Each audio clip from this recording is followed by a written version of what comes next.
요새 전세 사기도 그렇고 제일 편안해야 하는 집이 악몽으로 변하는 경우가 있는데요. 잘 살고 있는 집에서 갑자기 쫓겨나든 나가야 하는 일이 생길 수도 있습니다. 네, 안녕하세요. 르블루 최회장입니다. 제가 예전부터 한번 좀 더 집중적으로 얘기하고 싶은 게 있었는데요. 제가 처음 경매로 받은 집이 공부상 현황이 다른 집이었어요.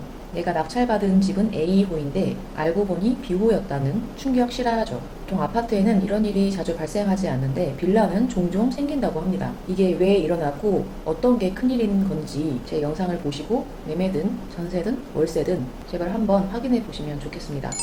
도면상으로는 A집, B집 각각 잘 만들어 놓고 A집의 문패를 B로 달아버리는 황당한 실수를 하면서 벌어지게 됩니다. 매매는 모르겠는데 보통 전세나 월세 계약하면서 도면을 확인하지는 않잖아요. 그런데 왜 해야 하느냐?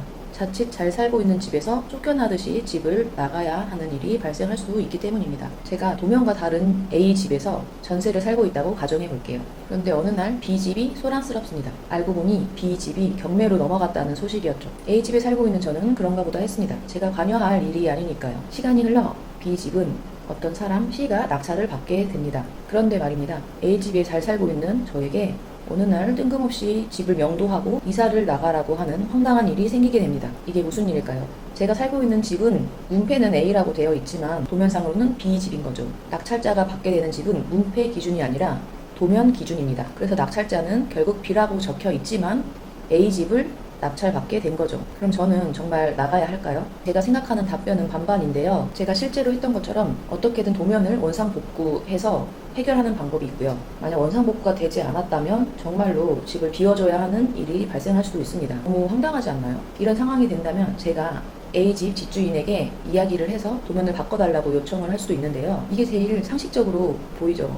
만약에 낙찰자가 하지 않는다면 실제 A집의 집주인이 나서서 도면을 바꿀 수 있거든요. 그럼 제가 실제로 낙찰을 받고 이렇게 집주인과 이야기를 해보려고 했는데 사실상 연락조차 힘들었습니다.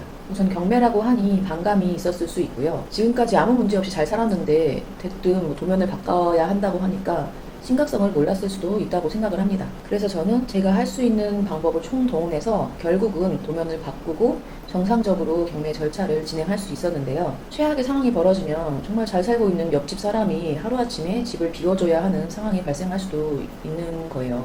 그러니 이런 일이 벌어지기 전에 계약 전 부동산 소장님과 함께 도면을 확인해보는 절차를 꼭 챙겨서 하셨으면 좋겠고요. 괜한 피해자가 발생하지 않으면 좋겠습니다. 이게 지나치기 쉬운 문제지만 벌어지면 큰 일이라고 생각해서 한 번 더 강조해서 말씀드리고 싶었는데 그렇게 오늘 촬영을 하게 됐고요. 오늘 영상도 시청해 주셔서 감사합니다.